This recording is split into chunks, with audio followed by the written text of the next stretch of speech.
Ángel Medina Linares, soy historiador, investigador, vengo de la Sierra de Cádiz, del Setenil de las Bodegas, y llevo ya desde 2016 investigando y trabajando en temas de historia contemporánea, sobre todo la Segunda República, la Guerra Civil y todo lo que es la dictadura, con especial atención al exilio y a lo que es la memoria histórica, en búsqueda de fosas comunes y demás, apoyando a los equipos técnicos de arqueología y demás.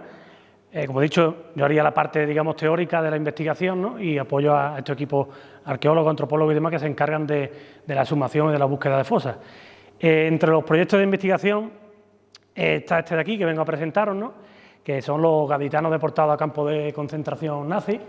Es un proyecto que realicé con la Diputación de Cádiz hace ya un par de años. Es un proyecto bastante largo, que ahora contaré algunos detalles.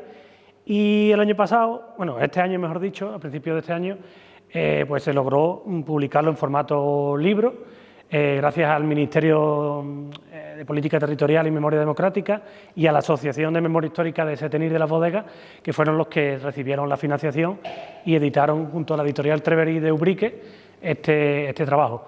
Voy a hablar un poco de él, ya que somos poquitos, aprovecho para dar más detalles y al final de la intervención, si algunos queréis llevaros el ejemplar, ya agradezco a los que la han adquirido, pues tendréis algo importante, ¿no? Que la memoria llegue a vuestras casas, a vuestra información, a vuestra vida, digamos, y a vuestras familias, y si puede ser que llegue a los más jóvenes, que es importante en estos tiempos que corren divulgar la memoria histórica, sobre todo para construir un futuro consciente del pasado que vivieron muchos de nuestros antepasados. Yo me incluyo, yo soy bisnieto de víctimas de la represión, también me considero víctima por diferentes motivos. Y bueno, y mientras más se divulga la memoria, pues mejor, y si a los jóvenes, pues mejor todavía.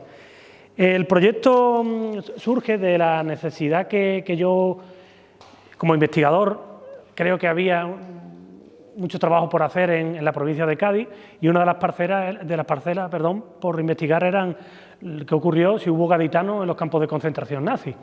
En España se conoce desde hace poquito que hubo campos de concentración, hasta más de 300 por parte del régimen franquista.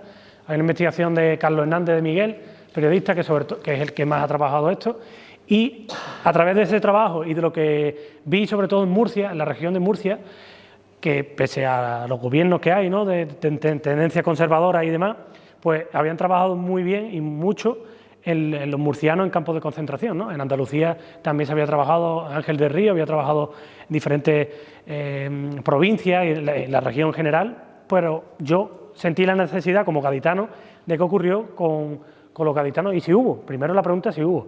Y efectivamente hubo 87 gaditanos, voy a hablar en todo momento en masculino, ¿vale? Por suerte o por desgracia no hay ninguna mujer registrada hasta la fecha. Digo por suerte porque no sufrió lo que ahora os relataré, y por desgracia porque quizás todavía no hemos dado con una gaditana, ¿no?, que pasó por este terror, ¿no?, por este horror. El proyecto se fundamenta, voy a pasar todo esto rápido, sobre todo en documentos. ¿Veis todos estos documentos? A diferencia del Estado español y de nuestro país, los austríacos y alemanes han trabajado muy bien en el tema de la interpretación, reinterpretación y como diría, entender qué fue el Holocausto y demás, y una de las claves es la documentación. Lo poco y mucho, porque es bastante documentación, que salvaron las fuerzas aliadas tras la victoria, ¿no?, contra la Alemania nazi. Mucha de ella está digitalizada, el 90% está digitalizada en los archivos Albersen, podéis consultarlo online, tiene un buscador. Es un poco complicado, ahora lo explicaré por qué, porque está todo en alemán, la traducción en el inglés también es complicada, y ahora explicaré el por qué, que tiene un detalle bastante importante, y son los números de matrícula, ¿vale? Los que recibieron los prisioneros, los números de matrícula, que en este caso son los que permiten buscar de la mejor forma en este buscador de documentación. La mejor forma es con el número de matrícula de los presos, ¿vale? Lo digo por si luego tenéis la oportunidad de consultar el documento y tenéis la referencia, que yo incluso la pongo en el libro, pues a través del número de matrícula de los presos se consulta mejor que con los nombres, con las localidades, porque hay diferencias. Por ejemplo, en Jerez puede aparecer con S, Barbate con V, algunos aspectos que complican la investigación. Pero bueno, la investigación, como ya digo, yo con una inmensa documentación que había en los archivos austriacos y alemanes, luego también la documentación en los archivos franceses para el tema del exilio y demás, y luego a nivel nacional, sobre todo documentación de ámbito militar, porque esta persona tiene un perfil bastante destacado dentro del Ejército de la República, que nos invitaba a conocer qué fue de ellos, ¿no? Y por último, los archivos municipales y regionales y provinciales, para construir quién era esta persona antes de la huida de la provincia y antes de la deportación.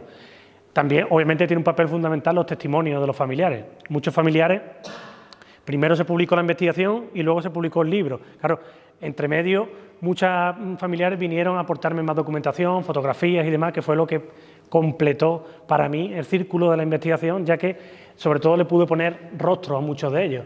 Yo en todo momento trabajé con nombre, apellido, incluso con números, que esto es muy importante, los números ya lo he dicho. Pues bien, pasando un poco... dejando un poco lo que es la investigación, que lo explico brevemente en la introducción del libro. El libro yo lo he estructurado en 3 partes diferentes. La primera de ellas, he intentado construir el perfil del gaditano que es deportado, ¿no? Estamos hablando, en líneas generales, 90% son personas muy jóvenes, de entre 18, incluso 17 a 35 años, hay algunos más mayores, que cuando es el golpe de Estado aquí en España, el año 36, ¿no? El 18 de julio, aquí como en la provincia de Cádiz no hubo guerra civil, lo que hubo fue represión, el 18 de julio es el golpe, el 18 de septiembre está ocupada toda la provincia. Es decir, no hay guerra, hay algunos enfrentamientos, algunos vaya, van a dar... como decía, no hubo guerra civil como tal, lo que hubo fue algunos enfrentamientos, alguna violencia en la retaguardia republicana y represión, fusilamiento, encarcelamiento, tortura, mujeres rapadas, justicia militar, justicia entre comillas, responsabilidades políticas, expolio, un largo etcétera de barbarie y represión de un golpe fascista contra el gobierno legítimo de la Segunda República, el gobierno democrático y legítimo de la Segunda República. Pues bien, estas personas huyen de ese golpe, huyen de esa represión, sobre todo la zona más de la costa, sobre todo porque la Sierra de Cádiz durante 2 meses resiste, los comités de defensa y demás, pues estas personas, la mayoría huyen de esa represión y llegan a la zona de Málaga, de la zona de Málaga al Levante, por la famosa carretera Málaga-Almería, ¿no? La desbandada, y estas personas cuando llegan a la zona valenciana, la mayoría de ellos y Almería, forman parte del ejército republicano, luchan a favor del gobierno de la República durante los 3 años, es decir, esto es muy importante, ¿eh? Estamos en el año 36, huyen de sus localidades sin nada y durante 3 años luchan en la guerra civil. La guerra civil, no me gusta decir guerra civil, la guerra de España termina con la victoria golpista de los fascistas y estas personas no tienen otro remedio que huir por la frontera francesa y llegan a Francia, la mayoría de ellos, algunos ya estaban en Francia, son casos muy particulares que no me voy a detener porque se explica bastante bien en la biografía, pero estas personas llegan a Francia y aquí tenemos ya una persona que viene ya de 3 años de guerra, un soldado que cuando llega a Francia, ese país de la libertad, la fraternidad, la democracia máxima y plena, pues lo recibe como auténticos parias, lo interna en campos de concentración, eso es decir, campos de refugiados. Menester ya cambiarlo un poco porque es mentira, lo encerraron en playas, sobre todo a los hombres, las mujeres, los niños y los ancianos, es verdad que sí los ubicaron, pero a los hombres los encerraron en las playas de Alger-sur-Mer y la zona también incluso de los Pirineos, en auténticos campos de concentración, vallados, sin comida, le daban algunos que otros materiales para construir propias cabañas. Esto provocó bastante número de muertes de los cientos de miles de españoles que llegaron, porque fueron cientos de miles de españoles los que llegaron a Francia, ¿vale? La procedencia, antes de avanzar un poco, veis ahí que la línea de la Concepción, de los 87 gaditanos, la línea aparece en el ranking, no tiene una explicación lógica, no tiene una explicación que yo como historiador le haya conseguido dar una pauta o una estructura. Es simple casualidad, es verdad que ayuda mucho la cercanía del estrecho de Gibraltar, muchos lograron huir, otros estaban alistados a la Marina Republicana, trabajadores del mar pudieron escapar a Barcelona, hay algunos que residían ya en Barcelona o el golpe les sorprende en Barcelona y en el norte, pero no hay un patrón común porque veis luego que la zona de Barbate, Conil y demás no tiene ningún rastro, es decir, la lógica de la costa no explica mucho. Luego aparece Cádiz por la capital, por número de población, Jerez y San Roque, y en el caso de donde estamos, de Sanlúcar, que luego hablaremos de vuestro vecino, de Joaquín Postigo Cotán, que bueno, fue otro de los que estuvieron en campos de concentración, ¿vale? Volvemos a Francia y el perfil que tenemos aquí es también un soldado, como ya he dicho, que se ve la tesitura cuando el gobierno francés, el fascismo toca su puerta, ¿no? Aquí tuvimos el franquismo, ese fascismo ayudado por Italia, por Alemania, Italia de Mussolini y Alemania nazi. Pues claro, el nazismo toca la puerta de Francia y toca bastante, que la derriba y ocupa su casa, ocupa todo, porque la invasión alemana de Francia es un éxito total, la primavera de 1940, pero a los españoles, hombres sobre todo, se les puso en una tesitura. O mandamos de vuelta a España, con lo que eso conlleva, encarcelamientos, torturas, asesinatos, o formáis parte de la economía francesa y de la industria y del ejército francés. Pues claro, muchísimos españoles, miles, se alistaron al ejército francés en dos categorías, las más conocidas: la Compañía de Trabajadores Extranjeros y el Regimiento de Voluntarios Extranjeros, que era como la Legión, ¿vale? La mayoría de gaditanos hacen lo mismo, ¿eh? Hay unos 6 que se mantienen, mayores sobre todo, se mantienen fuera del ejército y luego son detenidos en la Resistencia durante el año 43-44 y tienen un perfil totalmente diferente. Pero el 90%, como he dicho, 80, vamos a poner 80, se alistan en estas compañías de trabajadores extranjeros, que son compañías de trabajadores españoles.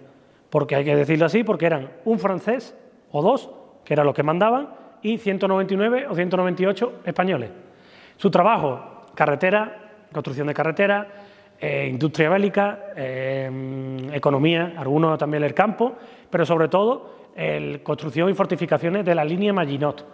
La línea Maginot que cruza toda Francia desde el norte hasta prácticamente el sur, para defenderse de la Alemania de la Primera Guerra Mundial, y luego se refuerza un poco. Pues muchos españoles estuvieron aquí haciendo líneas de defensa y demás, ¿vale? ¿Qué ocurre? Como ya he dicho, pues la invasión alemana es un éxito y estas personas son detenidas y son hechos prisioneros. Son hechos prisioneros de guerra junto a franceses, muchos de ellos en el norte, en la zona de Dunkerque. Conocéis la película, ¿no? Y la famosa, lo que ocurrió en Dunkerque, ¿no? Miles de soldados ingleses esperando el auxilio de la Armada inglesa, que no llega, que al final son los civiles los que van a rescatarlo. Pues bien, una cosa que no aparece ni en la película, ni en muchos libros, ni muchas historias, ni en la historia aliada, ¿no? Y demás, es que los que mantuvieron el frente de los alemanes de la ciudad, en la zona de Dunkerque, fueron españoles y franceses. Los que mantenían que los alemanes no llegasen a las playas y hubiese una masacre fueron españoles, y fueron franceses que fueron detenidos, y en este caso también hay unos 15 o 20, bueno, unos 15, vamos a dejar gaditanos, que fueron detenidos en la zona de Dunkerque, ¿vale? Cuando son hechos prisioneros de guerra, estos españoles son tratados como prisioneros de guerra. En un principio son conducidos a Stalag y Frontstalag, que se llama, donde estuvieron recluidos como prisioneros de guerra, con las normas, con las leyes internacionales de la época, con el auxilio de Cruz Roja también. Pero hay un cambio fundamental en pocos meses, en pocas semanas de estar detenidos en la primavera, junio de 1940 aproximadamente, y es que las relaciones van a mejor entre el gobierno del régimen franquista y el régimen nazi, y entre las conversaciones entre ambos regímenes, pues le preguntan, lo voy a explicar así, le preguntan a los alemanes qué hacemos con estos españoles que tenemos detenidos, ¿no? Y a través de Suñer, del cuñadísimo, se acuerda directamente que hagan lo que quieran porque no son españoles, son rojos, son Rot Spanier, rojos españoles, y encima todos son apátridas. A nosotros no son españoles, son apátridas. Y aquí es muy importante, cuando se le atribuye el término apátrida, ya sea español, polaco, checo, alemán incluso, a partir de aquí forma parte del exterminio del genocidio nazi, del holocausto nazi, ¿vale? Toda aquella persona considerada apátrida, al igual que gitanos, judíos, que es lo que más conocemos, ¿no? Homosexuales, presos políticos y demás, son considerados para el exterminio y para el trabajo esclavo. A partir de aquí pierden toda condición de prisioneros de guerra y son esclavos, ¿vale? Por todos los españoles que estaban detenidos en los Stalag y Frontstalag, los campos de prisioneros de guerra, junto a franceses, británicos, polacos, bueno, polacos ya estaban en los campos de concentración, pero presos políticos alemanes, soldados de diferentes nacionalidades. Pues a partir de aquí cambia todo, la Gestapo, la policía secreta alemana, empieza a llegar a los campos de prisioneros y empiezan a entrevistarlos y empieza la deportación, ¿no? Pues a partir de aquí la primera parte del libro, lo que he dicho, ese perfil de gaditano, combatiente republicano, no lo he dicho, una figura, un nivel de militancia política de base, de UGT, del PSOE, Izquierda Republicana, de todos los partidos de izquierda democrática de izquierda republicana democrática de la República, porque había partidos de izquierda, de derecha republicana también, pero son niveles básicos, ¿no? Sindicatos, algunos que otros dirigentes de municipios de la Sierra, que no tenían un perfil político de grandes líneas, ¿no? Para que me entendáis, ¿no? Y luego trabajadores del campo, la mayoría, obreros, algún que otro marinero, fogonero, carpintero, zapatero, poco más. No hay un político, no hay un dirigente o una profesión liberal como tal, ¿no? Pues esa es la primera parte del libro, ¿no? Y la segunda, pues hablamos de esto que estáis viendo aquí, de la deportación. Es verdad que dedico una gran parte a lo que es Mauthausen, al campo de concentración de Mauthausen, al universo Mauthausen, que yo incluso lo titulo, porque hay otros campos donde estuvieron españoles, pero Mauthausen es el campo de los españoles, digamos. Hay otros campos importantes que también se tratan, como Dachau, Flossenbürg, Buchenwald, perdonadme la pronunciación, Ravensbrück, que bueno, es más para mujeres, y Hartheim, que ahora explicaré un poco de ello. Luego están los campos de concentración que todos conocemos, ¿no? Campos de exterminio total, como Treblinka, Checkmont, Auschwitz, Majdanek, Sobibor, que es donde hubo las mayores matanzas a nivel internacional, ¿no? Y europeo. Pues bien, es verdad que yo explico en la segunda parte qué era Mauthausen, o qué había Mauthausen, qué se encontraban estas personas cuando llegaban a Mauthausen. Primero, que eran montados en vagones de tren como animales. 100, 120, 150, 180, en vagones durante 3 días de viaje, porque la mayoría de ellos estaban incluso en zonas ocupadas alemanas, de Francia, de Polonia incluso, y tenían que trasladarlo hasta Mauthausen y tardaban entre 3 o 4 días el trayecto, ¿vale? Algunos en verano, con el calor que eso supone, agosto de 1940 sobre todo, otros en el frío de 1940-1941, el frío de Austria, es complicado. Mauthausen es un pueblo muy bonito y lídico de la zona de Austria y demás, pero claro, cuando llegaban aquí, estas personas que llegaban tal que así, luego tenían que caminar 5 kilómetros hasta el campo de concentración de la estación de tren. Todo eso mientras te insultaban en alemán, que, como ya he dicho, personas analfabetas la mayoría, que lo poco que habían salido, que chapurreaban algo de francés, no conocían la Sierra de Cádiz, sobre todo la campiña jerezana. En la costa, pues a lo mejor algún visitante del barco y demás, de los barcos, pues había pero el alemán sonaba, permitidme que lo diga, como nos suena a nosotros, o actualmente incluso, o a chino. Era complicado. Pues bien, ya el ambiente de los presos, de los carceleros o de los guardias de los campos prisioneros ya no es lo mismo que aquí. Ya aquí, si te tenían que dar un puñetazo, un culetazo, o te echaban el perro encima, no había problema. Pues bien, 5 kilómetros de caminata, en invierno, calor, y con esta pinta. Llegaba a los campos de concentración con esta pinta. Permitidme que diga pinta, pero es que ya lo estáis viendo. Estos son presos polacos. Ahora, muy importante lo que he dicho al principio, año 36. Estas personas salieron de sus pueblos y de sus ciudades, de sus viviendas, de sus casas, el año 36 sin nada. 3 años de guerra civil. 1 año, medio año o varios meses de guerra en Francia. Y llegan tal que así. Pues imaginaros cómo llegaban. Todo destrozado, con el petate, lo poco que llevaban. El que llevase una pluma, un anillo, un reloj, pues si no lo había empeñado ya para comer en Francia, era suerte. ¿Qué ocurría con ellos cuando llegaban? Pues esto de aquí.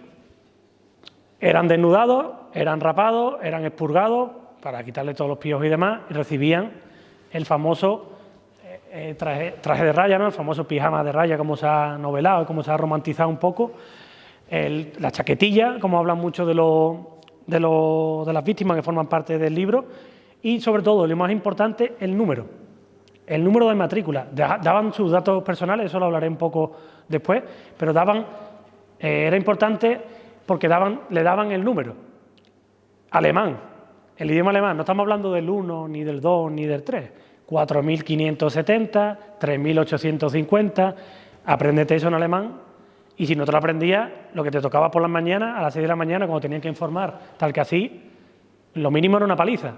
Si llegabas tarde a formar, otra paliza. Ese era el recibimiento por las mañanas, ¿vale?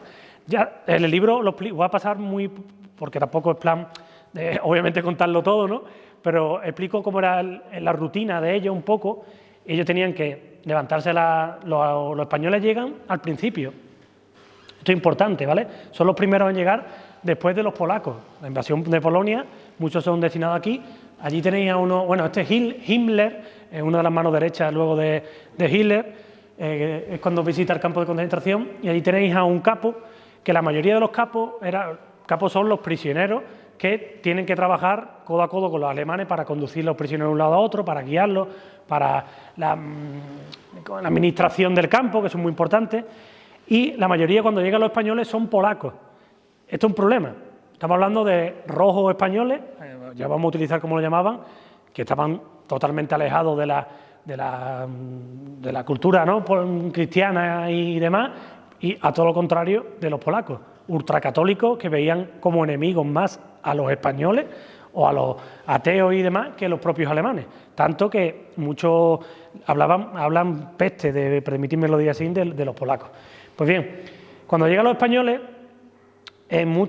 los campos se están construyendo, los campos de concentración de Mauthausen y los subcampos se están construyendo, pues muchos españoles se dedican a construir las barracones, las vallas, los perímetros y demás. Aquí un papel fundamental son aquellos que tenían una profesión como carpintero, fogonero, trabajador del metal. Todas estas personas iban a comandos especializados y tenían una oportunidad más de sobrevivir porque evitaban estar mucho tiempo en el campo de concentración. Los que salían fuera a los comandos tenían más oportunidad de sobrevivir porque en el campo lo que te esperaba era, si sabías leer, escribir algún idioma, ibas a la administración propia del campo, trabajabas en las oficinas de registro y demás. Esto fue evolucionando en los años, los españoles sobre todo, el fotógrafo de Mauthausen, ¿no?, yo creo que lo conocemos la mayoría, pues parte de ello, de esa administración, muchos españoles fueron ascendiendo poquito a poco, pero si eras un obrero, un jornalero, si estabas herido, si estabas ya con una circunstancia un poco complicada, eran mano de obra esclava, tal cual. Te mandaban a la cantera a recoger piedras, a subir la escalera de Mauthausen.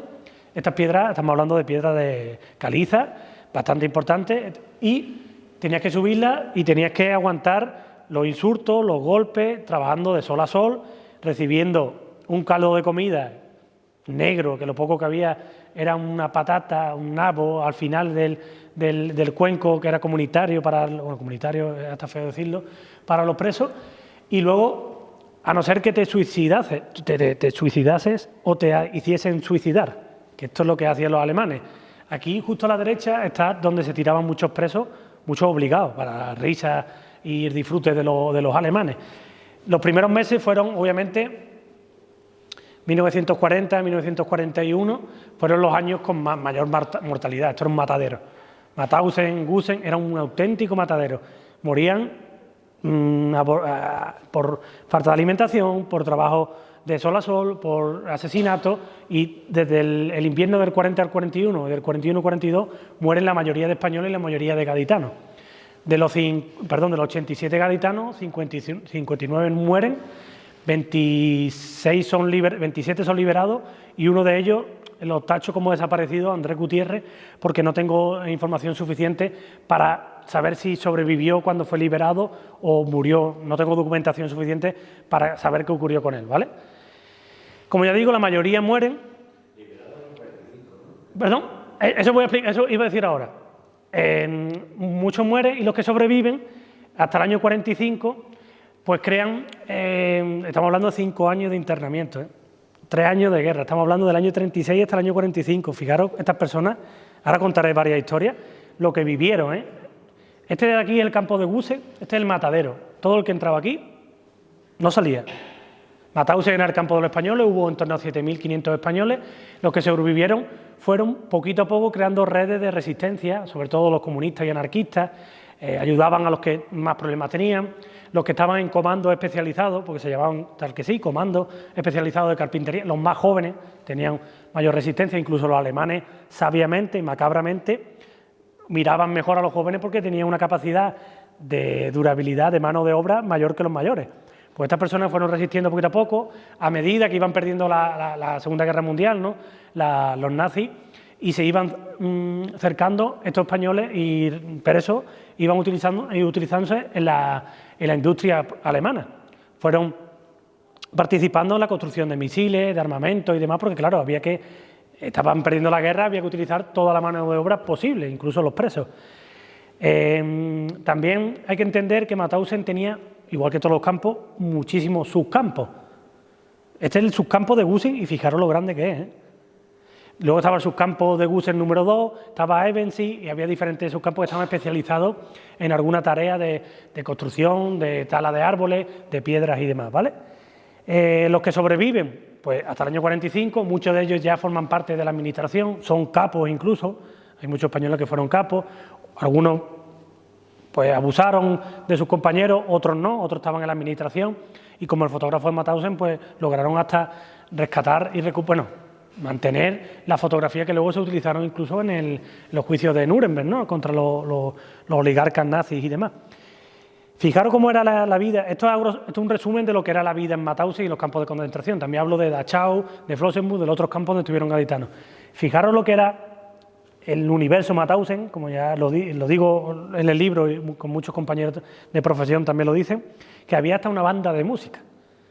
La rondalla, una banda de música, en la película de fotógrafos de Mauthausen, que creo que está en Netflix o está en Amazon, que es verdad que el actor a mí no me gusta mucho, pero bueno, para gustos colores, en la película se recrea esta imagen de aquí. Esto es la banda de música de Mauthausen, a uno de los presos que intentó huir, que fue capturado y que fue luego ahorcado en medio de la plaza, y le tocaron una marcha fúnebre para disfrute de los alemanes. Muchos españoles hacían obras de teatro, como Ay Carmela, ¿no? El que se conoce un poco, las canciones típicas de ahí, para el disfrute de los propios alemanes y también de los capos. Pues bien, uno de los gaditanos, que lo tenéis aquí, José Fernández, sobrevivió a los campos de concentración. Los campos se liberan en mayo de 1945, el 5 de mayo, Mauthausen también, ahora lo explicaré un poco.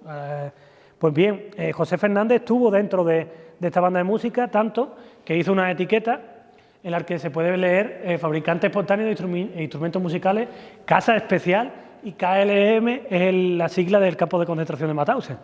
Ellos improvisaron unos instrumentos y aquí tuvo José Fernández, que es este de aquí, con su matrícula, que llegó el 24 de enero de 1941, y tengo muchísima información gracias a su hijo, Jake, que vive en Francia. Otro de los aspectos más conocidos es las cámaras de gas, ¿no? Y los crematorios, ¿no? Aquí tenéis el castillo de Herten, donde fueron gaseados muchísimos españoles, tanto de Dachau como de Mauthausen, porque estaba justo en medio. Actualmente es un centro de interpretación de lo que ocurrió allí, es un castillo medieval y demás, y lo que ocurría era esto de aquí. Esto de aquí tenéis el crematorio de Gusen, cuando son liberados los campos, en mayo de 1945, lo que se encontraron es esto. Esto era la rutina de los campos de concentración. Morían, se acumulaban los cuerpos y a los 3 días se llevaban al crematorio y convertidos en ceniza. ¿Vale? Aquí tenéis el crematorio y aquí tenéis lo que se encontraron. Estos ya son momentos de la liberación. Este era el aspecto que tenían los españoles y los prisioneros que fueron liberados. Este es el campo de concentración de Evensee, donde se construían, había una montaña y había unos túneles subterráneos donde se construían misiles para los aviones alemanes en los años 44 y 43. Estuvieron muchos españoles y algún que otro gaditano. Y esta es la imagen más famosa de la liberación de Mauthausen, ¿no? Los españoles antifascistas saludan a las fuerzas aliadas. Aquí tenéis la fuerza aliada con el tanque, el Sherman, ¿no? El tanque típico alemán. Los aliados estadounidenses, que fueron los que liberaron el campo. Y los españoles, es verdad que ya estaban muy organizados meses antes, incluso semanas antes que llegasen las tropas. Los comités de resistencia ya estaban bastante organizados, incluso tenían alguna que otra arma, porque en la última semana fue un caos total. Los campos de concentración se organizaban las marchas de la muerte, que se conocen. A medida que se iba ocupando la Alemania nazi, ya lo que quedaba de la Alemania nazi, los alemanes iban conduciendo de un campo a otro en auténticas marchas de la muerte a los presos. Se escaparon muchos, otros fueron fusilados, otros asesinados, y bueno, este es el aspecto que tuvieron los españoles, ¿no? Cuando cuando se liberaron del campo. Aquí tenéis fotografías de José, este de aquí, el que formó parte de la banda de música, y este de aquí, con sus compañeros posando, algunos con trajes y demás. Esta otra fotografía de españoles, algunos con la ropa que le dieron la Cruz Roja sobre todo. Aquí tenéis a Eduardo Escó Bocanegra, este de aquí. Eduardo Escó Bocanegra es este de aquí, es de Olvera, de la Sierra de Cádiz. Pesaba 35 kilos cuando fue liberado. 35 kilos. Llegó con 18 años. Aprendiz de zapatero y gracias a que era aprendiz de zapatero se salvó. Porque a través trabajó para los propios alemanes, para los propios compañeros, con los zapatos y demás dentro del campo y se salvó. 35 kilos. Una persona que tendría unos 21 o 22 años. ¿Vale? Este de aquí, que sobrevivió y ahora veréis, os contaré parte de su historia. Hasta aquí la segunda parte del libro, ¿vale? Si tenéis alguna pregunta y demás. Luego también se habla un poco de la enfermería. La enfermería era el patíbulo. Todo el que entraba en la enfermería estaba condenado a morir.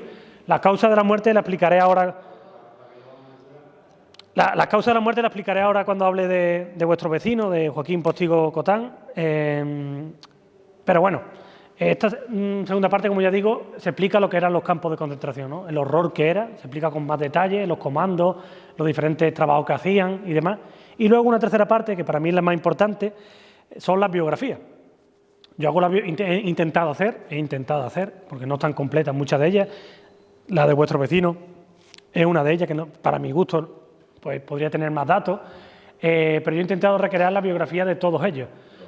De los 87. Están en una tercera parte, está ordenado alfabéticamente por los municipios y con referencia, lo más importante, a los archivos Alorsen, porque claro, era muy complicado colocar todos los documentos y demás. Ahora lo enseñaré con el caso de Joaquín, los documentos, pero en la página web de la Asociación de Memoria Histórica de Setenil, sí, Asociación Memoria de Setenil, se pueden consultar todos los documentos. Yo siempre los cedo a los ayuntamientos, a los colectivos que colaboran, les cedo los documentos porque para mí esto no es mío, ni muchísimo menos, esto es de la memoria, esto es de las víctimas. Pero bueno, yo he intentado rescatar la biografía de todos ellos, algunas la he completado, los que sobrevivieron tienen más capacidad de relato, obviamente.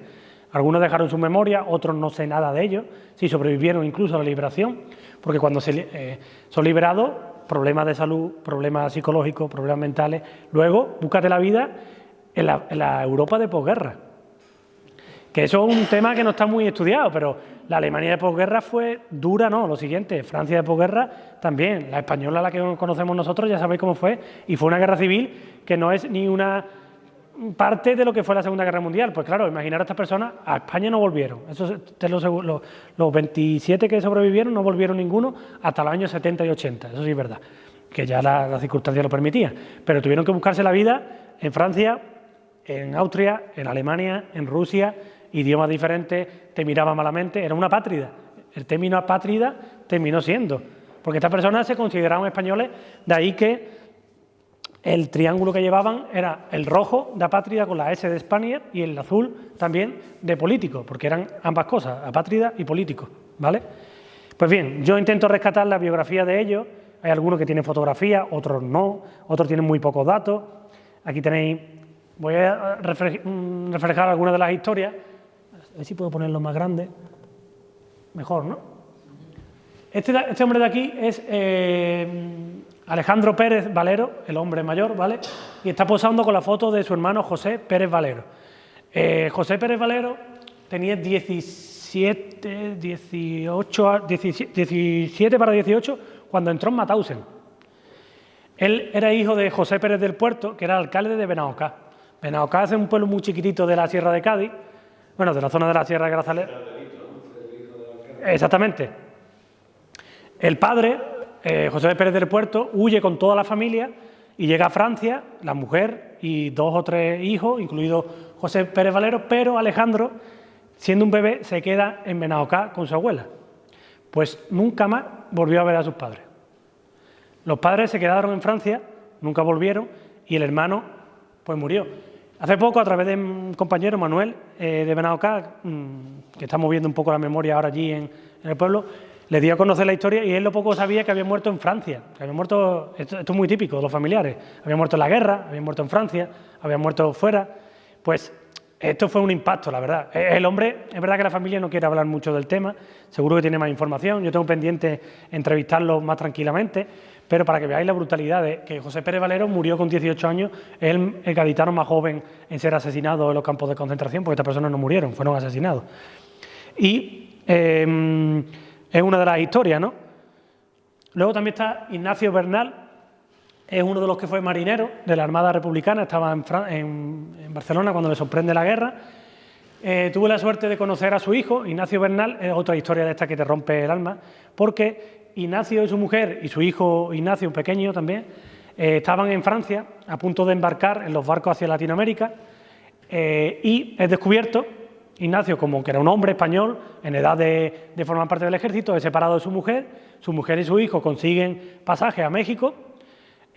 Allí son auxiliados por la CNT, por la FAI y demás, porque él pertenecía al mundo anarquista y él pues, fue a Mauthausen y murió en Mauthausen, fue quemado en Mauthausen y nunca más pudo reencontrarse con su familia. Su hijo actualmente vive en Miami, tuve la suerte de entrevistarlo de manera online y lo poco que conocía eran alguna que otra fotografía, algunos libros de la CNT de Barcelona, que luego se entregó a la CNT del exilio en México, y él me pedía por favor que toda la documentación, todos los datos que tuviese, él sabía que había muerto en Mauthausen, tenía información, pero me pedía información sobre todo por un hermano de Ignacio Bernal, que fue ajusticiado, recibió un juicio en Barcelona y todavía no ha conseguido información. Aquí tenéis a Rafael Marín, que sí consigue volver a España, aquí tenéis reencontrándose con su familia. Este hombre se pateó después estuvo en los campos de concentración, pero de un perfil diferente. Están los que fueron prisioneros de guerra, están los que son miembros de la resistencia, son detenidos y llevados a los campos de concentración, y es un caso especial porque tenía un permiso de trabajo y trabajó en los campos de concentración como trabajador, no como mano de obra esclava, pero también sufrió los campos de concentración y luego tiene una enorme trayectoria por Rusia, por la zona de Crimea, incluso cuando es liberado, entonces pateó media Europa hasta que contrajo matrimonio con una austriaca y formó una familia, incluso viene a España a conocer a su familia. Aquí tenéis a Manuel Díaz Barranco, este hombre de aquí cuando entró en los campos de concentración, formó parte del grupo de los Pornacher. Pornacher era un grupo de los más jovencitos, que eran muy bien mirados por los alemanes para tareas, para esa capacidad de supervivencia mayor. Estuvo muy cerca de Voigt, no recuerdo ahora el nombre del fotógrafo de Mauthausen, siempre me acuerdo el apellido, pero se me olvida el nombre ahora mismo, y tiene un relato espectacular, tiene un testimonio brutal, lo entrevistaron hace ya, a principios de los 2000, Benito Bermejo, que es otro de los expertos de los campos de concentración a nivel de los campos de concentración nazis, tiene una capacidad de relato espectacular, y este hombre llega a decir que lo pasó peor en los campos de internamiento, en los campos de concentración de Francia, que en Alemania. Se explica porque estuvo en un comando especializado y tuvo unas condiciones mejores que sus compañeros. Tiene una historia muy bonita porque su nieta actualmente hace una obra de teatro, Isma, hace una obra de teatro sobre su abuelo, lo podéis buscar, Manuel Díaz Barranco, y hace una obra que no he tenido la suerte de estar presente, pero me ha dado mucha información, mucha fotografía a ella. Y también una historia es que uno de sus compañeros, él le decía el cuñado, tú eres mi cuñado, porque tenía conservaba la foto de su hermana, este otro preso, y la verdad que era una joven bastante guapa, pues le decía, yo cuando salga de los campos voy a ser tu cuñado, pues se hizo verdad. Cuando fueron liberados los dos del campo de concentración, se casó con esta mujer, formó la familia y al final se hizo su cuñado, ¿no? Aquí tenéis de nuevo a José Fernández, que he hablado antes de él, de la banda de música. Veis como la mayoría son militares jovencitos que formaron parte de la República. Aquí tenía a Antonio Llobet Ocaña. La familia contactó tras la investigación, tras publicarse la investigación, y me pasó más información. Están en Alicante, la mayoría de familias están fuera, no volvieron a la provincia de Cádiz, están en Valencia, en Barcelona, en Francia. Fijaros que eran unos críos, ¿eh? Aquí tenéis Pablo Pernía Barrera, que es de Olvera, de la Sierra de Cádiz, militar, presidente del Partido Socialista y luego del Partido Comunista es de los últimos que tiene, estas son las últimas cartas que se envían cuando son prisioneros de guerra. A partir de que llegan a los campos de concentración, si no por la Cruz Roja, no hay cartas, ¿vale? Y aquí tenéis, de jovencito, a Eduardo Scott Bocanegra, que es el que he dicho que pesaba 35 kilos. Esto es antes de la deportación, un crío, 17 años, aprendiz de zapatero, de las Juventudes Comunistas también de Olvera. Y aquí lo tenéis, orgulloso, porque él lo dice, antifascista hasta la médula, hasta que se murió año 2015, creo recordar, no recuerdo bien, y tiene una entrevista en YouTube, forma parte del trabajo de Carlos Hernando de Miguel, lo podéis consultar, y sale hablando, riéndose, porque es que encima todo sale riéndose, contando su experiencia, y posando orgulloso, con su chaquetilla. Si lo veis bien, aquí tiene su número de matrícula, pero aquí hay otro número, y es que los alemanes no iban a darte una chaquetilla nueva, se reutilizaba la chaquetilla, ¿vale? Si moría un preso, se le daba otra camiseta y así. Pues Eduardo Scott Bocanegra llegó al campo con su otro vecino de Olvera, este hombre de aquí, Cristóbal Raya Medina. Llegó a ser capitán del ejército republicano, luchó codo a codo con las brigadas internacionales y llegaron juntos al campo de concentración. Y cuando llegaron al campo, Eduardo, que era más joven y era un hombre muy risueño y muy cómico, le dijo, en las puertas de Mauthausen, le dijo, Raya, estamos jodidos. En un capítulo se llama, cuando llega a los campos, se llama así, Raya, estamos jodidos, porque ya notaban, olían y palpaban que algo diferente, ya no era el campo de prisioneros donde estaban, ¿no? Pues otra historia más, de la que se detalla ahí. Y la última de la que voy a hablar, antes de hablar de vuestro vecino, es de este hombre de aquí, Antonio López Holgado. Este hombre de aquí. Antonio López Holgado tiene una historia un poco complicada, y es que está acusado de ser capo. Está acusado de matar a compañeros, está acusado de robar a compañeros. Yo no soy nadie para juzgarlo, yo pongo las pruebas que hay, las pongo en estos trabajos y cada uno que saque las conclusiones. Tiene acusaciones de compañeros de que asesinó a otro compañero, no se puede demostrar, igual que tampoco se puede demostrar que robó. Tened en cuenta que en los campos de concentración se acumulaban los zapatos, la ropa, los objetos personales. Hace poco el gobierno español está devolviendo mucho, a través de Arrols en archivos, se están devolviendo plumas, relojes y demás. Pues esta persona se supone. La documentación invita a creer que sí, que fue capo. ¿Por qué? Porque pasó por un montón de campos de concentración y de sus campos, pero un montón, más de 10. Esto invita a creer que era uno de los capos que guiaba vagones de tren de un lugar a otro, un comando a otro, y sobrevivió, aunque aquí, por ejemplo, lo podéis ver en uno de los homenajes a las víctimas de... Aquí yo siempre termino esto de la biografía con cada uno, en un momento tal como tal, supervivencia, cada uno, pues hay que ponerse en el lugar, yo no puedo juzgarlo, yo solo presento las pruebas de lo que hay. Personalmente, yo creo que sí, que fue capo, que llevaba los convoys de un lugar a otro. Ahora, los crímenes que se le acusan y demás, nunca lo sabremos directamente. ¿Cómo? ¿Perdón? Este hombre de aquí, sí, ya bastante mayor, él volvió, perdón, no lo he dicho, es de Villamartín, ¿vale? Él volvió a Villamartín en los años...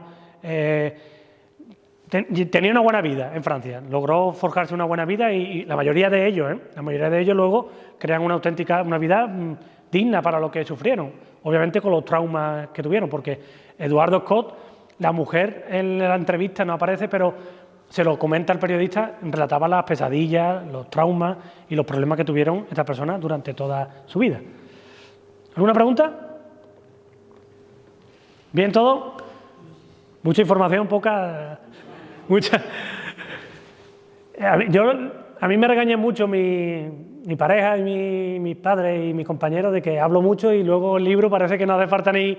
Pero es que soy así, yo necesito contarlo y más que estamos en petit comité.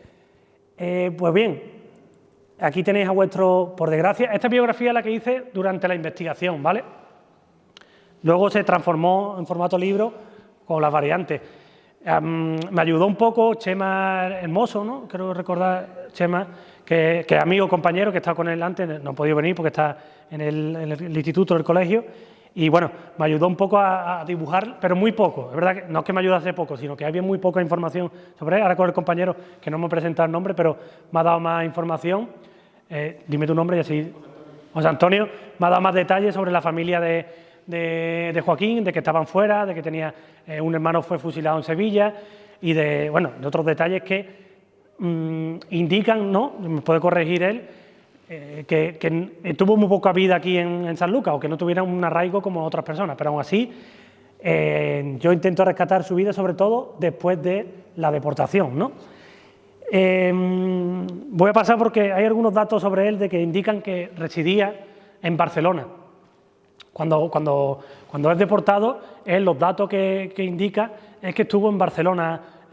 Cuando entra, perdón, estoy explicándome mal. Cuando llega al campo, la última residencia que deja es, lo voy a leer porque las Corts de Sarriá en Barcelona, y señala, esto es muy importante, el bar Cantón.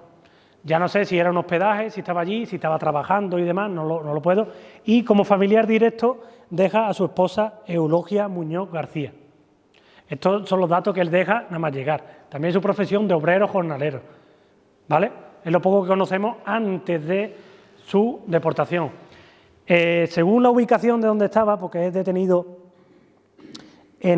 como prisionero, seguramente fue soldado del ejército francés y fue detenido en la ciudad francesa de Belfort, y la mayoría que fueron detenidos aquí formaban parte de en torno a 10.000 franceses y unos 10.000 españoles y cientos de miles, bueno, no sé, no recuerdo bien la cifra exacta, sí, 1 millón de soldados franceses que fueron detenidos en una zona de la línea Maginot, cercano al sur de Francia, en la Bolsa de los Vosgos, ¿vale? Son 3 ciudades que hay, las leo para que os ubiquéis: Epinal, Selastat y Belfort, y justo en medio hay un triángulo y justo ahí son detenidos 1 millón de soldados franceses y 10.000 españoles. Y a partir de aquí, los que son detenidos aquí son conducidos al Frontenac 140 de Belfort y luego al Frontenac 141 de Vesoul, ¿vale? De la ciudad francesa, y posteriormente son interrogados por la Gestapo, en estos españoles que habían en estos campos de prisioneros de guerra, y son conducidos en agosto de 1941, exactamente el 6 de agosto de 1941, es subido a un vagón de tren que en este caso era de los pequeños, porque solo iban 60 españoles, digo pequeños porque iban solo 60 españoles, irían de otras nacionalidades también, 60 españoles y otro gaditano más, Salvador Cuéllar, ¿vale? Después de 3 días de viaje, desde el 6 de agosto, 2 días de viaje al 8 de agosto, llegan al campo de concentración, bueno, a la estación de tren de Mauthausen, hace la caminata hasta Mauthausen y aquí las imágenes que habéis visto antes, ¿no? Desnudado, rapado, interrogado, deja sus datos y recibe la chaquetilla y el número que recibe en este caso es el 4088, es su número, ¿vale? A partir de este número es como yo empiezo a investigar, ahora lo explicaré con los documentos para que lo entendáis mejor. Y como ya he dicho, los datos que deja es que vivía en Barcelona, su último domicilio en España era Barcelona, las Corts de Sarriá, en la calle Deu de Mata, y el número 71 en el bar Cantón. Y un último familiar era Eulogia Muñoz Casino. Por comparativa con otros presos que sobrevivieron y otros que murieron, seguramente tenía ya problemas. Tenía problemas de salud o tenía problemas porque en tan solo un año, bueno, no, es mucho, creo que otros tuvieron menos en Mauthausen. En un año estuvo trabajando en Mauthausen, seguramente en la cantera, seguramente construyendo el campo, y un año después de llegar, el 31 de agosto del 42, es trasladado a Gusen. Todo el que iba a Gusen o ya no servía para mano de obra esclava, tenía se le había amputado el pie, tenía alguna herida grave, le habían pegado una paliza y estaba ya moribundo, y todo el que iba a Gusen era para morir. Más, los españoles llamaban el matadero. Mauthausen era el campo de los españoles y Gusen, como ya he dicho, era el campo del matadero. En este caso, sobrevive pues unos 2 meses y poco más. El 10 de octubre de 1942 muere, es asesinado, y los alemanes que lo apuntaban todo, eran meticulosos hasta la médula. Hoy en día creo que hablamos mucho de eso, ¿no? De que son muy meticulosos en el trabajo, en el fútbol, ¿no? Siempre los jugadores serios y demás. Pues en este caso, igual, eran meticulosos, lo registraban todo, tanto que habría un libro de las muertes, un libro de defunciones. Y en este caso, Joaquín se le atribuye un shock circulatorio. Yo lo digo, disfrazaban las muertes, los asesinatos, las muertes hasta la extenuación, hasta el trabajo de sol a sol, las palizas y demás, con eufemismo. Alguna inflamación del riñón, inflamación del músculo cardíaco. Hay otros compañeros que apuntan a los experimentos que hacían los nazis, ¿no? con los propios presos. Shock circulatorio, permitidme que lo diga, es un poco ridículo, ¿no? Pues bien, este hombre es asesinado el 10 de octubre de 1942 y 3 días después su cuerpo es, como lo habéis visto, trasladado al crematorio y liberado, porque es muy importante. La traducción de la documentación alemana, ahora lo enseñaré el documento, traducido es el crematorio es lugar de la liberación.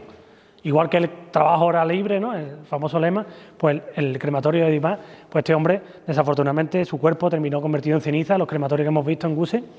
Y las noticias de su muerte, antes lo hablaba con el compañero, no lo supieron prácticamente nunca. En los años 50, ya el Ministerio de Guerra, los españoles, el gobierno de Franco no quiso saber nada. Si murieron, murieron, bien, y si no, lo matamos nosotros o lo encarcelamos nosotros si volvían a España. Pero el Ministerio de Guerra francés, estudiando la documentación y demás, hicieron unos censos. Y se hizo un aviso oficial del Ministerio de Guerra al gobierno español, comunicando que Vitorino de Tal había muerto e incluso con la dirección última que ellos habían dado y la persona última para que se enviase. Ese aviso nunca llegó a muchas familias. Se supo por oídas de personas que sobrevivieron, que estaban en Francia, llegaba la noticia. Pues ha muerto en Alemania, ha muerto en Francia, ha muerto en un campo, ha muerto en la guerra, pero nunca se supo, pero en democracia tampoco, y esto es lo más importante, en democracia ese documento ha estado años y años en el Archivo de Registro Central de Madrid, de Registro Civil Central de Madrid, durante años, igual que toda la documentación, que aquí tenemos archivos todavía sin poder consultar, y ejemplo de democracia documental, voy a decirlo así, no somos, ni muchísimo menos. Que el franquismo sigue muy vivo en las instituciones y en este caso para consultar a los investigadores tenemos muchísimas barreras. En este caso, a diferencia, hemos podido consultar, pues bien, esta documentación, estos avisos están llegando ahora. Aquí tenéis la poca o mucha documentación que hay sobre Enarol Sen archivos. Esto no es una cartilla que la hacían, ¿vale? Esto es un sobre. Esto es un sobre donde dentro había documentación. Aquí tenéis Joaquín Postigo Cotán, 7 de julio de 1908, fecha de nacimiento, Sanlúcar de Barrameda, y esto es lo primero que yo me encontré cuando estudiaba. Para mí era, ostras, por fin alguien de un gaditano, ostras, de Sanlúcar, de Cádiz, de Setenil. Para mí me entraba un cosquilleo y a partir del número de matrícula, y esto ya es más complicado para los investigadores, bueno, para las personas que no están acostumbradas a la investigación, son estos documentos de aquí. Y es que tenía que buscar durante miles y cientos de documentos por el número de matrícula hasta encontrar cuál era el gaditano, por eso está subrayado. ¿Veis? Este es el documento de entrada a Mauthausen. Postigo Cotán Joaquín, fecha de nacimiento, Sanlúcar de B. 4088, campesino, obrero, ¿vale? La profesión. Aquí tenéis otro documento, es el traslado a Gusen, ¿vale? Cuando él es trasladado con decenas de compañeros, no iban solos ni muchísimo menos, estos eran documentos, y aquí lo tenéis fechado, además es uno de los primeros, en este caso del listado, está en uno de los primeros. Este es el famoso libro de los muertos, esto me costó la vida traducirlo, alemán, escrito a mano, me tuve que aprender todas las partes del cuerpo para riñón, insuficiencia renal, pues iba sacando conclusiones, sobre todo por la grafía de muchos de ellos. Y aquí aparece un documento que no se ve bien aquí, ni de cerca tampoco se ve, es complicado, pero pude descifrar en muchos casos las causas naturales de la muerte. Este es el documento del crematorio. Si os fijáis que él muere el 10 de octubre, el documento es del 13 de octubre. ¿Veis aquí cómo es el número de matrícula de Gusen, el 14.225, tenía otro número diferente. Esto es otra complejidad más a la hora de investigar. Y un documento que para mí es el que más llama la atención y el que más llama también la atención a vosotros es el testamento. A estas personas le hacían el testamento. El testamento son 7 páginas como esta, de preguntas, y las 7 en blanco. La única esta, obviamente, que iban a dejar. Que iban a dejar el testamento. Si lo que tenían de aquí, habían huido y se lo habían dejado y ya se lo habían robado seguro. Porque aquí lo que hubo fue expolios, robos y demás. Las personas no volvieron a sus casas, todo para la saca, armarios, ropa y demás. Lo poco que debajaban era su dirección, español, si estaba casado, religión, que todos decían que era católico y no habían rezado nunca, pero todos decían católico porque era sinónimo quizás de sobrevivir, y la profesión, ¿vale? Y luego, cuando morían, se le colocaba la fecha de la muerte. Estos documentos son 7 páginas, ¿vale? Tú lo ves y dices, yo cuando lo vi por primera vez, ostras, 7 páginas de documentos, todas vacías, salvo un caso particular o dos que dejaron un objeto y demás, pero no el caso gaditano, sino españoles, dejaban un objeto, dejaban otra dirección, pero el testamento era, para mí es cómico, esto es cómico, para mí era reírse de ellos. Ya habéis visto las imágenes de cómo llegaron, ¿no? ¿Qué testamento iba a dejar? Y este de aquí es el aviso oficial que del Ministerio de Guerra francés hace al gobierno español, y aquí tenéis la dirección que deja para certificando que Joaquín Postigo Cotán había muerto en Mataus. Esta es la documentación que la mayoría de la biografía tienen. Hay otros que por suerte tienen imágenes, que yo le he podido dar cara. Aunque muriesen en los campos, yo por lo menos ya no es un número. Para mí es una satisfacción que en todo momento he trabajado con apellidos, con procedencia, con números y con las imágenes que me han dado los familiares o allegados o compañeros de investigación y demás, he podido darle imagen. Y bueno, yo ya termino. Me molesta porque ha llegado justo al final el compañero Chema, pero bueno, espero que os haya gustado la intervención. Si tenéis alguna pregunta o si podemos debatir de cualquier tema de memoria histórica o de los campos de concentración. Y por último, bueno, como he dicho al principio, ya algunos compañeros, algunos asistentes ya se lo han llevado, pero si no en este mundo capitalista que estamos, ¿no? Si no se consume la memoria, si no llega a vuestra biblioteca, aunque luego se quede ahí, pero si no se lleva a la jaula, que es lo más importante, sobre todo, que yo intento llevarlo a los institutos y demás. Como ya he dicho, es un trabajo de la Asociación de Memoria Histórica de Setenil, los beneficios son compartidos, somos una asociación que trabajamos sin apenas ayuda y demás, lo podéis conseguir por 20 euros, ¿vale? No lo he dicho antes, pero también me he traído mi primera criatura, que es el de Setenil, de mi pueblo local, en el que hablo de la República, la guerra y la dictadura, también con un anexo biográfico bastante completo y demás. Siempre hacemos un precio amigo, 20 y 15, si os lleváis los dos, os lo dejamos a 15, porque la idea es que nosotros tengamos un beneficio para poder estar aquí, para trasladarnos, para hacer todo tipo de actividad, bueno, y también para vivir, que los investigadores también, en este caso, yo que no ejerzo ni la educación, vivo de la investigación, pues también tenemos que sobrevivir, ¿no? Haciendo historia. Y sin más, muchísimas gracias por la asistencia, os he visto bastante comprometido y atento. Y si tenéis alguna pregunta, yo encantado, que a mí lo que me gusta es debatir. Si tenéis alguna duda, intervenir, incluso por cualquier alegato, por la memoria, pues yo encantado, ¿vale? Muchas gracias.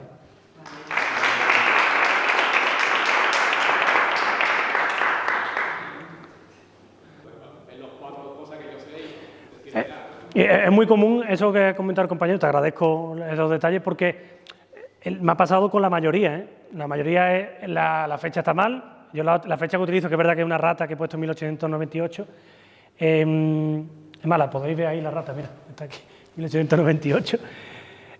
Claro, yo trabajo con los datos que hay aquí, en algunos he podido compararlo con registros civiles y demás, o los propios familiares me han dicho, no, esa fecha está mal. Algunos mentían para la edad, igual que mentían para la profesión, mentían para la religión y demás, pero en estos casos es muy complicado porque tiene toda la pinta, ¿no? que salió de San Lucas y estuvo en Francia, incluso quizás los años de República, pues quizás la vida la hizo allí y es muy difícil a través, por ejemplo, de un bar, el bar Cantón, que he estado esta mañana otra vez intentando así. Hay algunos que se llaman, me ha sorprendido porque hay algunos que se llaman todavía igual, pero es muy complicado en algunos casos. ¿Por qué?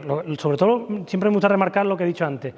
Año 36, algunos salen antes, 3 años de guerra, 1 año de guerra, pues lo más normal es que no sabían qué había pasado con ellos. Si murieron, si estaban vivos, si hicieron sus vidas. Hay muchos que sobreviven que no sé qué ocurrió con ellos. Yo lo dejo en el aire, sobrevivieron, pero porque la documentación aparece como liberados. Pero yo siempre dejo en el aire que si sobrevivió a la secuela, sobrevivió a vivir fuera del país, volvió a España y fue detenido. Que estos tipos de charlas e intervenciones sirven para eso, para conocer más datos e intercambiarlos. ¿Pudo estar en alguno de los campos de concentración de Francia antes de Seguramente, seguramente. Tiene todo el perfil de, igual que los compañeros, que al principio lo he dicho, que la mayoría fueron internados en los campos seguramente.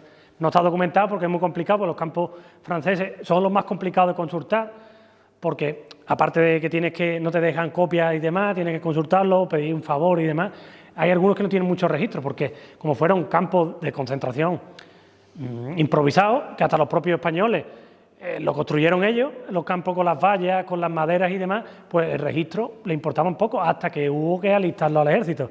Aquí ya sí aparecen. Cuando formaron parte de compañías de trabajadores sí aparecen, o cuando los regimientos voluntarios, porque claro, ya sí importaban estos rojos piojosos, como la prensa francesa de la época lo llegó a llamar, el año 39. En el de Agen de Lens sí se conserva. Sí, claro, los que están en Ayer-sur-Mer, en algunos casos sí están documentados. En otros campos es que hubo muchísimos campos, Vermelles, Gurs, hay diferentes campos, o no estuvieron en algunos campos. Se la apañaron. Puede ser que Joaquín fuese uno de los que no estuviese en los campos, porque si ya estaba en Barcelona, a lo mejor huyó antes del abril del 39, los meses antes, que huye mucha población.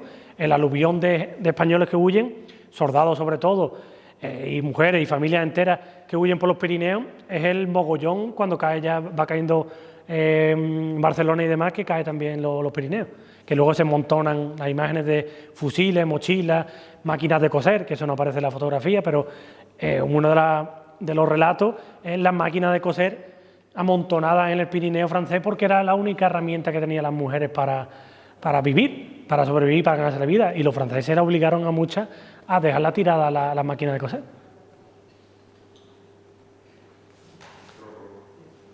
Pues nada, pues si no tenían ninguna pregunta más, muchísimas gracias, y termino agradeciendo, obviamente, al Ayuntamiento de Sanlúcar, que no lo mencioné al principio, por permitirme estar aquí, a los medios locales y a vosotros, que para mí es un placer visitar todos los municipios. Ya estamos terminando la ronda de presentaciones, ya cerramos mañana ha estado bastante bien, bastantes municipios, se han distribuido muchos y hemos intercambiado bastante.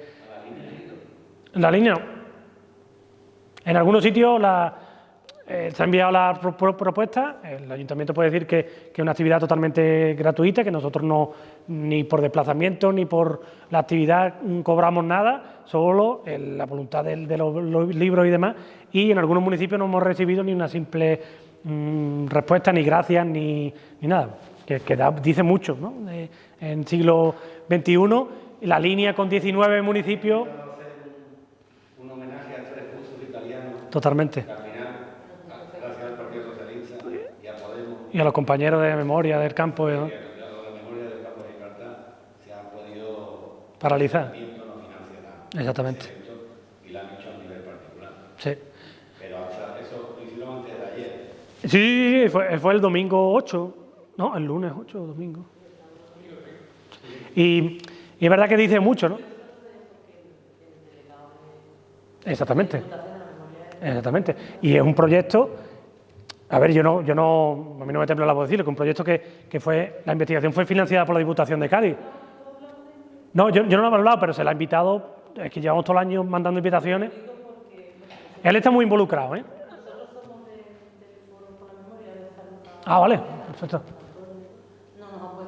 No, si yo tampoco, además, yo he estado en varias reuniones con él, y la verdad que está trabajando, es más, ha multiplicado la financiación de memoria histórica y está trabajando muy bien, pero es verdad que yo lo entiendo, que hay ayuntamientos que miran para otro lado, otros que sí, otros que es tirado por asociaciones y no han participado los ayuntamientos, pero a mí, como ciudadano español del año 2025, ya que estamos casi, pues me dice mucho, ¿no?, de del matiz democrático, ¿no? Del valor histórico que estas personas que murieron, que no es que murieron ni en España, ya eso de la guerra civil, bueno, pues dejamos la guerra civil al lado, pero es que murieron en los campos de concentración y a mí, la verdad, como ciudadano me rechina mucho que no se... A ver, yo no voy a pedir que todos los ayuntamientos colaboren, ni yo esté en todos los ayuntamientos, 2 8 días y demás, sino que un mínimo de interés, ¿no? No sé, son 87 personas y que muchos seguro que serán familiares, serán vecinos, bueno, y sobre todo fueron vecinos, que con la tarea de estos Stolpersteiner, ¿no? De las piedras de la memoria, en otros municipios por lo menos hay una huella, los adoquines, no sé, ¿lo conocéis? Los adoquines, pues en otros sitios se está trabajando bastante bien, pero bueno, para eso estamos nosotros, para dar la lata. Yo también formo parte de la memoria y de los colectivos, y si no por libros, por conferencias, y no por redes sociales, y es lo que hay. Hay que seguir la pelea de divulgar la historia para que se conozca el pasado, ¿no? Y construir un presente pues un poco mejor y un futuro un poco mejor para los que vienen y demás. Muchas gracias a vosotros.